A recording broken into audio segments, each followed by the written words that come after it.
breaking down the policy documents of the president who is running for a second term.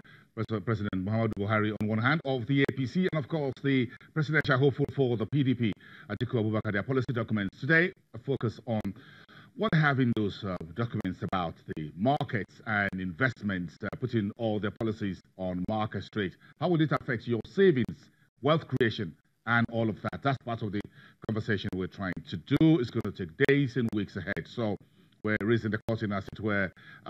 Still in our Abuja studios, Professor Uche Waleke, who is an economist and a professor of capital markets at the National State University. Professor, just 2 minutes. My last question to you was, you talk about clarity and details, but if you look at the next level document of President Buhari's campaign document, contain some clarity in terms of what they would do in terms of how new jobs will be created. For example, in school feeding, 300,000 extra jobs will be created for vendors and farmers. The number of children to be fed will be increased from 9.2 million to 15 million. In industrialization and jobs, they talked about the next level, 109 special production and processing centers. In technology and creative, training additional 200 youths. In agriculture mechanization policy with tractors and processing to create 5 million jobs. These are what you call clarity and facts and figures, isn't it? Yes, they are. I agree with you. The little problem I have with that is that you're looking at a country of 200 million people, and you're looking at a country where every year you have over 1 million people enter the labor market, and your policies are such that the people that will be affected will be in the hundreds of thousands. So to me, the critical mass required to have a real multiplier effect, have transformational impact, is not there. If you're talking about 300,000, for example, that's to me, even though it's a good start, it's still very little. So there's need for us to ramp up some of these programs and policies, and if possible, bring in the private sector. A situation where we are talking about engaging 1 million graduates under the N-Power scheme by the year 2022. To me, it's not really taking us to a very high level. When we are talking about the next level, that next level should be a high level. Otherwise, this tokenish gestures may not really get us to the desired level that we're giving our population, given the rate of growth in population, and also given the number of unemployed that we have in the country today. Okay. So speaking to impact, we need to talk about significant numbers. Okay. Yes. We got that. Yes.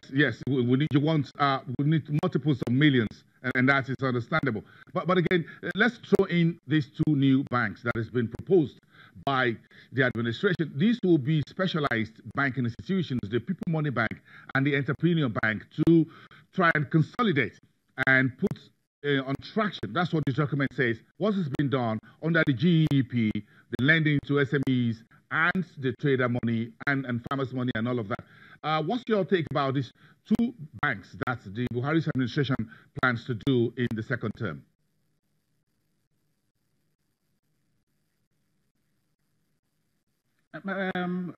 Again, those are good initiatives, provided the banks, are well capitalized to be able to, make the required impact. And again, it's also important we continue to work on the infrastructure to, removing the constraints to doing business and de-risking, doing business in Nigeria, such that any loans that are taken from those banks don't easily go bad.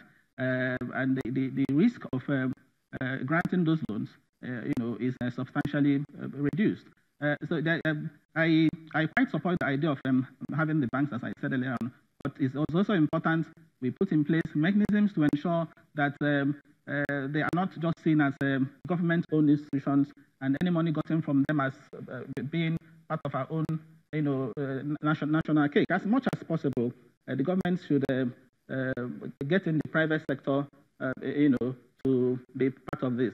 Look at the case of energizing economies, the model of energizing economies, where solar power, renewable energy is being provided, to people in clusters, in markets, and so on. That's a very good idea. But again, as I said, for now it appears to be restricted to a few areas.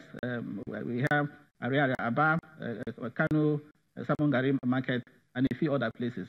But as I said earlier, we need to ramp up these initiatives, possibly getting in the private sector. Some of the banks, given the fact that these initiatives are even profitable in the long run, we can also get the private sector, to be involved and possibly push these things completely, over to the private sector. If we move on, I just take one question. I was asking about these two new banks that the government is planning to set up.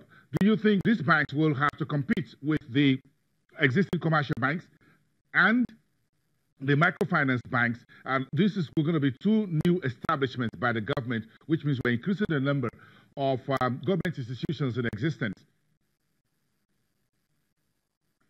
Now, that's what I talked about earlier, about doing something about the business environment to ensure that the cost of doing business is low and that the risk is also reduced, such that these businesses can access the credit in future on market terms without enjoying a subsidy. Because by and large, what these banks are going to be doing will be to subsidize credit to these sectors. Give it to them at single digits, whereas commercial banks are giving out credit at double digits. So they are not going to be in competition, but it's important that we work towards, a convergence, in the near future, such that we don't continue to use subsidies. Because yes, you can use subsidies to